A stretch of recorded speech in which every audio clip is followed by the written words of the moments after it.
Scenario 2.2, the main part. The following is a 360-degree video. Click and drag your mouse to look around. Headphones strongly encouraged. Disclaimer. Please note that participants in this video are role-playing as different characters and not themselves. Some names have been changed. In the main part of the focus group, the facilitator's job is to ensure all the topics are addressed. They actively listen, clarify, confirm and summarise what participants share. A key part of their role is making sure everyone has a chance to contribute to the discussion. What typical participant behaviours might the facilitator encounter during a focus group? What strategies can they use to maintain a focused, engaging and inclusive environment where all voices are heard? As you watch the video, try to identify some common behaviours from participants and the strategies the facilitator uses to keep the discussion on track and ensure everyone gets involved. Thanks everyone for the introduction. So let's move on to our discussion about a memorable positive learning experience. So when I say memorable, positive and effective learning experience, what comes to mind? Can you just share a word just quickly? What sort of things come to mind? Yeah? Happiness. Great, thanks. Discussion. Yeah? Discussion. Discussion, okay. We will come back to these in a minute. Yeah? Anything else? Inclusive learning. Okay, great. New ideas. Anything else? But not feeling shame for a silly question. Oh, great. Yeah. Empowering knowledge. Okay. I say positive affirmation. Empowering knowledge. Okay. Yes, so there's anything else? Looking forward for more. Oh, great. Okay. Yeah. I say humour. Okay. So, yes, so there's some really interesting aspects here. So shall we go back to them? So explore them a little bit further. So, and connect them to your learning experiences. Maybe give some examples. So can we come back to some more? I think we started with happiness, inclusive learning. So yeah, shall we come back to some of your examples and if you talk them a little bit more detail? So when I say happiness, I think that when you've had a really memorable and enjoyable learning experience, then you're happy and you're kind of proud of yourself because you have achieved something that you set out to achieve. Yeah. Okay. What Jess just said, how does that? Yeah, there's some nodding there. Yeah, can you maybe add to it or? It's almost similar to mine, looking forward for more because you learn a new skill, and that's because you have that inherent joy or happiness within you, so you want to learn more. Because and you know that what you learn is going to be impactful, maybe to the people around you or to be used later in the future. So that joy just spring out within you. But I also think that learning is based on bad experiences and painful experiences. That is, I think, where we learn most of it, which doesn't bring any joy at the moment when you experience it, but I guess it brings a big step forward to go beyond your comfort zone. That's interesting because you do learn a lot from bad experiences, but actually it's taking that bad experience and turning it into a positive experience by trying again, and then maybe happiness comes. It might not necessarily be, but it could also be. But I would also say so many people, as I've learned, is that they have very bad experiences and then something changed. So that's really interesting point, Elfrida. So I think let's park that a bit for a bit there. So I think very important, and I'll take what Jessie said about the point, so we can come back to that as well.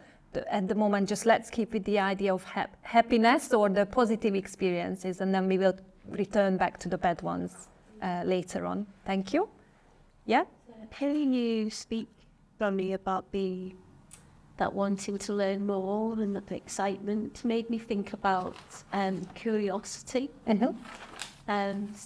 That curiosity really drives that wanting to know more. So it's almost like really good teachers and trainers are whetting your appetite for more, that there's making you want to go out and learn more. So can we, again, because this is about making some recommendations to the university, so when you have these experiences that cause you joy, proud, or you want more, what is it that your lecturers or your educators are doing that creates that sense of pride or joy, wanting to do more? Can we talk a little bit more about that? I think it's about passion.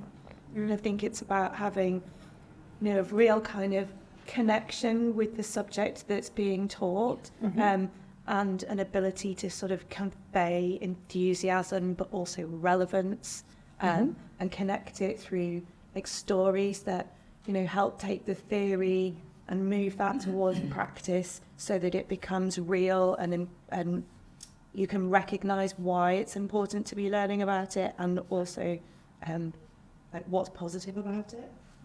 Okay, let's hear from others as well a little bit. Yeah, speaking of relevance, I think it plays a major role in feeling that sense of happiness and fulfillment when you're learning. When you understand the goal, this leads me to achieving this. When I learn this leads me to have better understanding of this, and that is where the objectives of learning comes in. When learners are clear on, if I learn this, these are the situations where I can apply them. These are the things I can achieve with them. These are the ways in which I can use them. It builds the excitement for learning, and overall it brings a sense of fulfillment and happiness after learning, because you're sure now that this is where I will use it. Take, for instance, the tech knowledge of this in contemporary times. It brings a level of fulfillment. Even if you haven't started working as a tech bro or tech person, you have that sense of fulfillment. I haven't learned these tech skills. I am pretty sure I can do something fantastic with it. I can build something, I can make something phenomenal from it. And so I think being clear on the goals, being clear on the relevance of what you're learning, on what it is capable of achieving in practical sense, brings that sense of fulfillment. Great, thank you. So can anyone else come on? And Andrew, for Probably example. like a different view from else, right? It's like that. That's fine. Everyone's talking about happiness, this sort of thing, but like, what makes me, what helps me to learn is basically just out of necessity. That's the only thing that really gets me motivated. So when there's a project which like has to be done, or the lecturer can really like convey how it's like essential, like this word, like that the happiness doesn't really come into it. It's like, Okay. it's Yeah. sort of like this necessity, right? You're making a good point, but because so I think learning is also dependent on culture, and in some cultures you're forced to learn without questioning whether you're happy or not. So this is one point where you have to have a specific qualification, otherwise you're not able to get any job at all. And I think this is also to be, even though the happiness might be a point, but also I think there's no way out.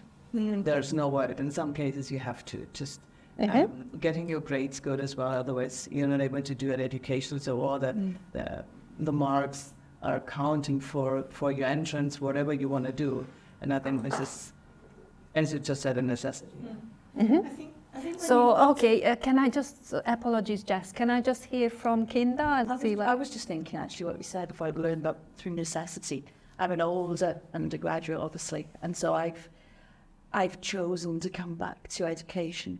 And in the management school, I see a lot of younger people around me, and I do wonder how my experience is so much different to them, because when we talk about marketing and business, I've got sort of a lifetime of being bombarded with all these things.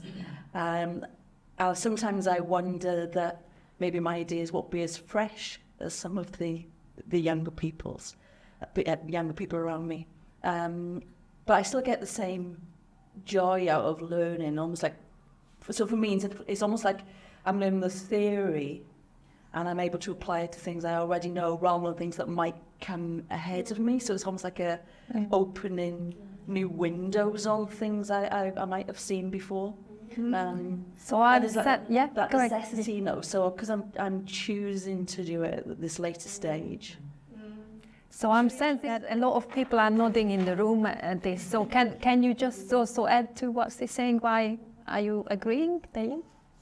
Yeah, I think I agree with that. I'm presently in the process of applying for a PhD in public health, and this mission is inspired by my activities as the founder of a menstrual health organization, right? And learning about public health now, I'm pretty sure if I tried learning it some 3 or 4 years ago, I would struggle a lot. But now learning it, I can place it into what I've been doing in the non-profit space. I'm able to understand the interactions between the different, components of the society and all. And I was never good at biology or anything. I'm pretty sure being able to understand it now because I'm taking time to I've been in the field when it comes to menstrual and reproductive health. So I think I haven't done it now. It feels like, I'm learning the theory behind this thing I did. And I understand why this was like this then. I understand why this works this way. So, it's an experience I can relate to. Great.